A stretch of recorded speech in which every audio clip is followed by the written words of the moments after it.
started the fiber to fabric lesson. In that we have to we study about the what is sericulture and how the life structure silk moth is happened. So what is sericulture? It is nothing but opening a silk from the silk moth. That process we call it as a sericulture. And you also know about the life history of the silk moth. How the silk moth is changes its stages from egg to a silk moth. It involves 4 main steps. What are those? First, the female moth lays the eggs on a mulberry leaves, and after 2-3 days it will convert it into a caterpillars, or we call it as a silkworms, which is a larva stage silk moth. After that caterpillar stage, it will be converted into a pupa. That pupa is nothing but there is a formation of a protective layer on the caterpillar body, that we call it as a cocoon. So that cocoon is going to convert it into a useful form of the silk. We are going to study that in the today's class. After that cocoon, there will be a formation of the silk moth. Means cocoon is going to convert it into a silk moth. In the third stage only we are going to yield the silk. Okay. So today we will going to start with that process, that is from cocoon to silk.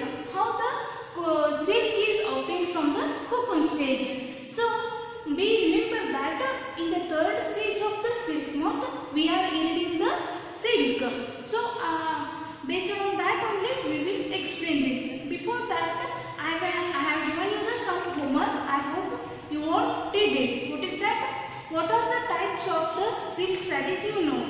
The silk sarees are the main depends upon their location. As I told, Assam silk means the product, the silk yielding states are Karnataka, Assam, Jharkhand, West Bengal, Andhra Pradesh and Tamil Nadu. Right. So based on these locations, the naming of the silk sarees are given. For examples, Assam which produces the silk sarees, they are called as Assam silk sarees. Okay.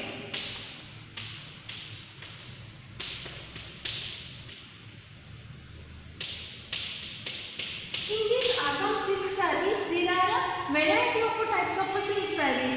In this one, the Muga silk saree is the best one, and every woman wish to wear this Assam silk sarees because this is a very soft silk and which is very comfortable. So the main Assam which produces the silk is a Muga silk.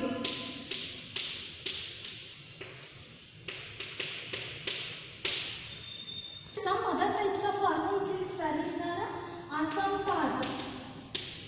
Okay, it is also a type of a silk saree which we produce in the Assam, and another one is Assam Pat and Muga and Eri silk. These are the main these are the main 3 silk sarees which we produce in the Assam state. And in Karnataka, as you all know, the famous silk saree is a Mysore silk, right? So it is the type of a silk saree which we produce in the Karnataka, and some are the Kanchipuram, Bhagalpuri sarees. These are the variety of silk sarees in our country we are going to yield. Okay. So how this process of making a useful silk is going to study now. In this first in this stage, the conversion of a cocoon into a useful silk, it involves what?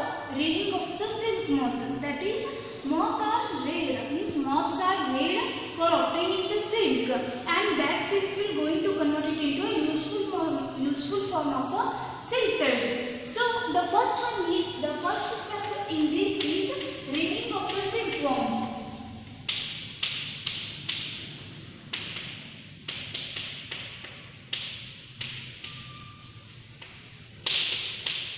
So in this reading of the silkworm, we are going to study how these silkworms are needed their lifestyle. Means for their development and growth of the silkworms, there will be certain conditions like the temperature, humidity. They are all required for the silkworms, such that they will produces a high quality and a good quality of the silk. Okay. First, silkworm means the female egg, as I told, female moth going to yield up hundreds and thousands of the eggs on a mulberry leaves.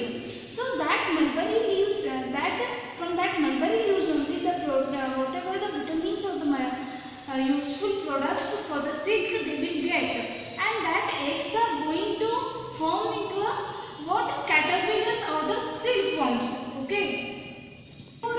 Before the stage of a caterpillars or the silkworms, they have the certain conditions, means they have the long process for making these caterpillars. Okay, this when the silk moth, the female moth that will lays the egg on a mulberry leaves, those eggs are maintained in a certain condition, means they are stored in strips of a cloth or a paper. For what? For maintaining the hygienic condition for those eggs, so that it will convert it into a caterpillar stage. And these eggs are sold to a silk formers. Those formers, they maintain a hygienic condition, and they supplies the certain temperature and the humidity for the eggs, used for the eggs, and that will be that will form the caterpillars. The suitable temperature to the eggs, they will be a larva stage caterpillar, that is the larva hatch from the egg, and that will be form the caterpillars. In this process, what happens, the larva or the caterpillar, whatever there, that will be sent to a certain suitable conditions like mulberry leaves, means those hatch or larva are maintained in mulberry leaves with the mulberry leaves only. This all process is done. This process is done when the mulberry trees bears the fresh crop leaves which is required for the larva. Okay, that will be done by the mulberry leaves, and that process, and the next stage is the caterpillars.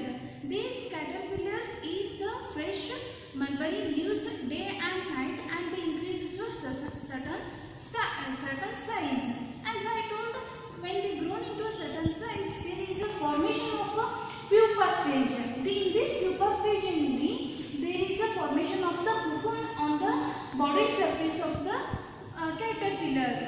The larva started to eat the mulberry leaves. The silkworm or the larva is kept in a clean bamboo for the more production of the silk.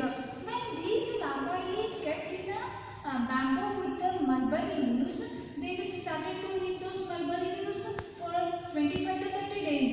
After the 30 days, it will stop to eat the mulberry leaves, and it will move to a certain tiny chamber in the bamboo. Okay, this larva, when stop to eat the mulberry leaves, it will move to a certain tiny chamber of the bamboo. In there, it will start to move its body, or we call it as it swings its body, so that it will produce a cocoon. This cocoon is going to convert it into a useful form of the silk. Okay, so please remember, in this stage only, these caterpillars will form the cocoon on its body.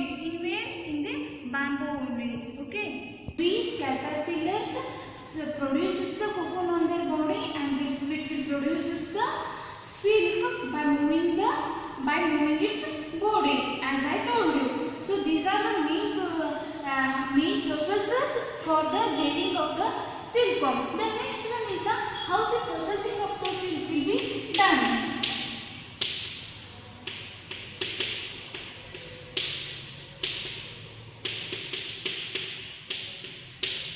Processing of the silk, we are going to use the cocoon. So from the cocoons only we will obtain the silk threads. So first we are going to use the pile of the cocoon. Once the pile of the cocoon is used for obtaining the silk threads, they will be sent to a certain conditions. Means these cocoons are maintained in a certain temperature, or when they are exposed to a sun or to a boiled temperatures, there will be a formation of a silk fibers. Once these silk fibers are separated out, reading of the silk is done. So what is this reading of silk?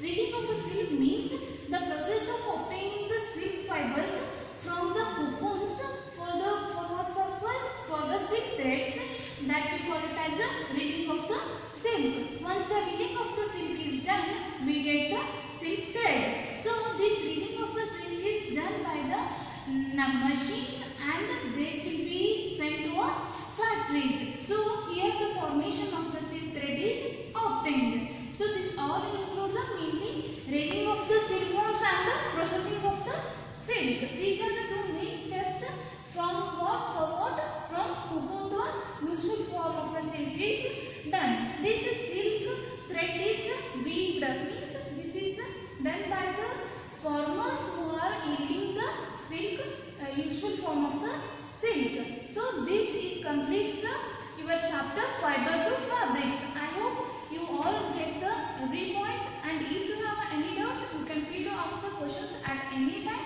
And thank you so much for watching the video, and in the next one